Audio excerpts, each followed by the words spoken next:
Okay, mayong adlaw sa tanan, no? Perpinians, nationwide, Luzon, Visayas, and Mindanao.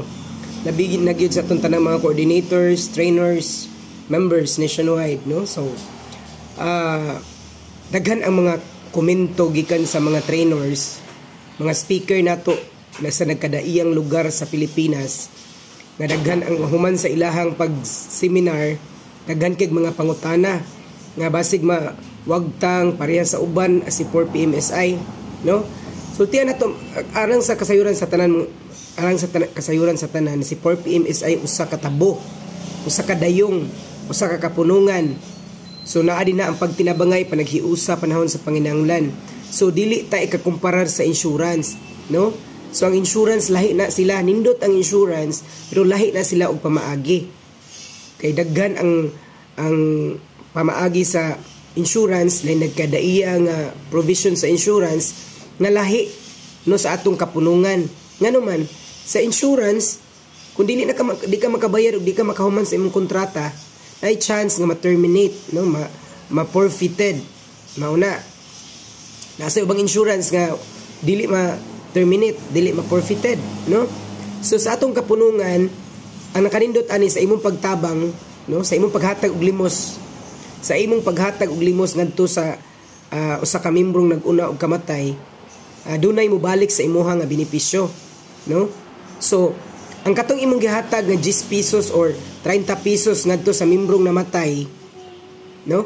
So gipalit kadto og serbisyo, gipalit to sa lungon or sa serbisyo gikan sa lungon, imbalsamar, porlon ug tarpaulin para nga ang usa ka membro nga aktibo mahatagan og decent funeral service, no? Kay mao man ay ato ang gihimo nga programa si 4PMSI para makatabang ta sa ato ang isig ka membro nga diin mao'y mag-una og biya, no? Mao na ang pagtinabangay panaghiusa panahon sa panginahanglan. Mao na meaning anang upat kapi ni 4PMSI, no?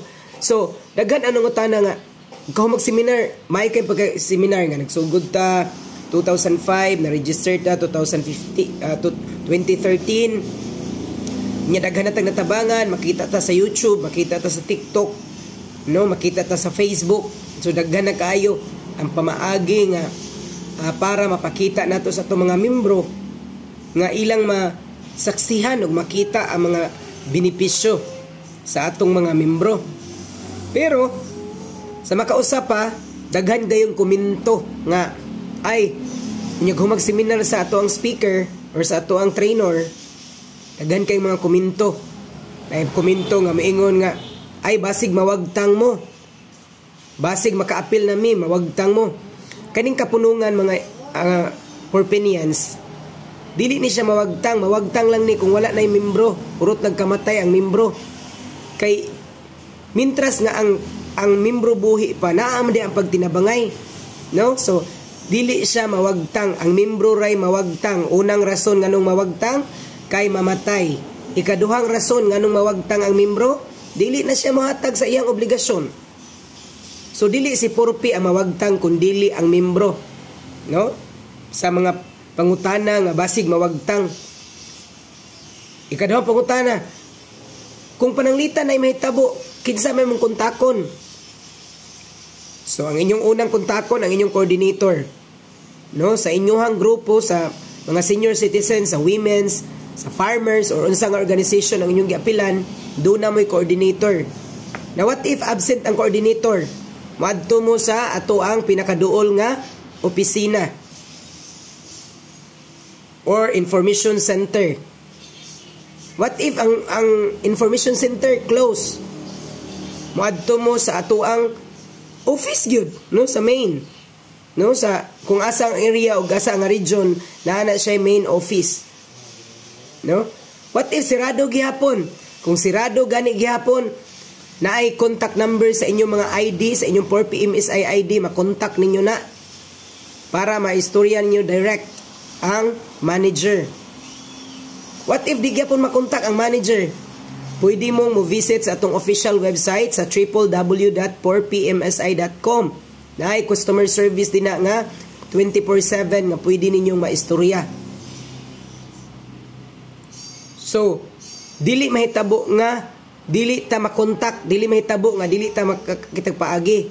Ngano man tungod kay gibuhat na sa 4PMSI ang pinakasayon nga paagi para nga dili sila maglisod ang mga membro og kontak kung dunay emergency.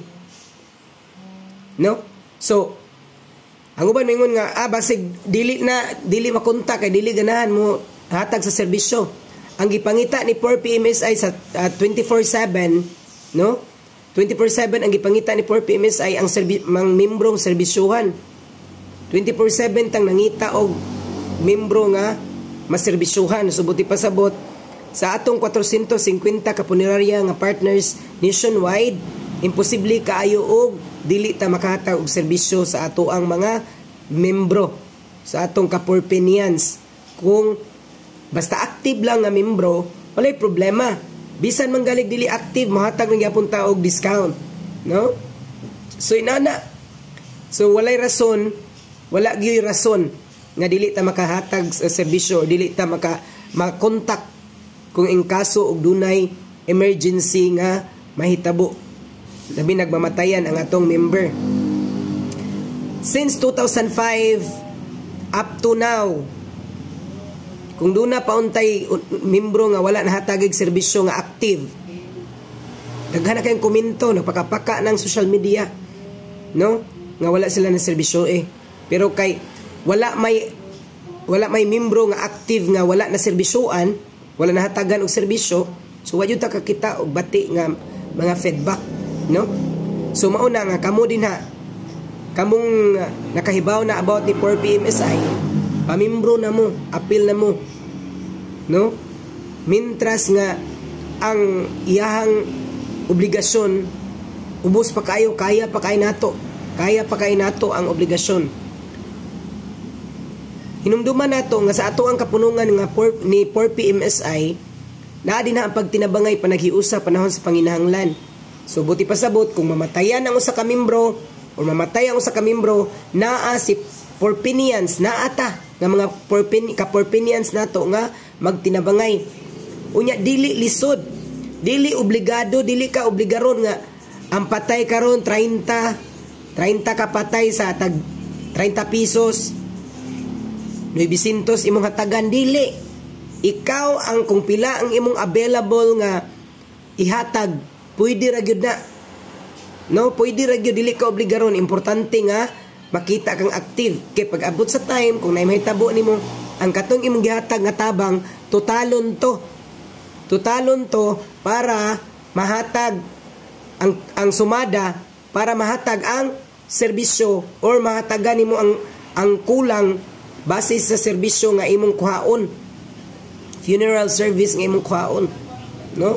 So mao na ang kanindot ani, samtang gahatag ka sa namatay nga membro sa 4PMSI, duna kay pundo nga tabang para pag-abot sa emergency sa kinabuhi sa atong labi na gyud sa atong pamilya, duna tay maduulan.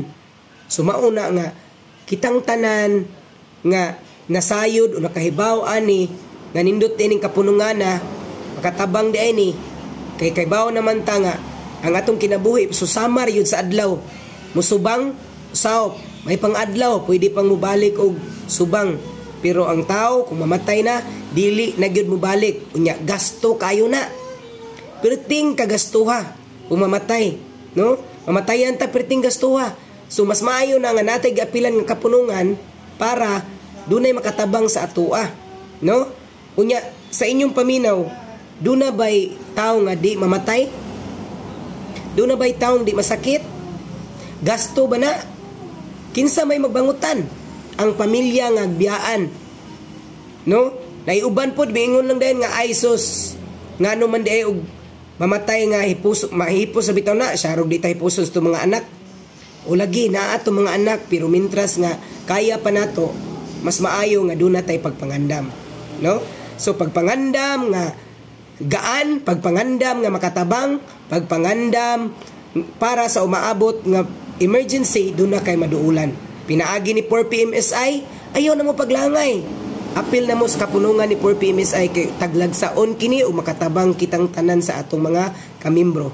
Daghang salamat, and to God be the glory.